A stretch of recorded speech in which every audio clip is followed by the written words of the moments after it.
Pasig City Mayor Vico Sotto is a busybody. He goes around the city getting updates,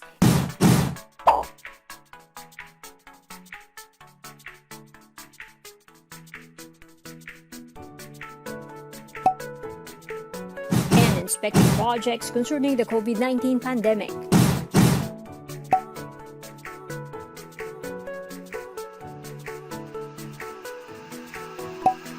However, on August 13, Sotto took the time to post this.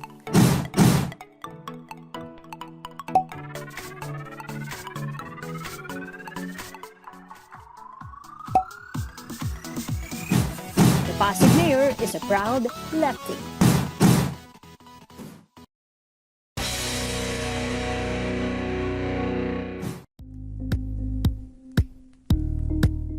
Thank you for watching Politiko TV. Please like and subscribe to our channel for more videos.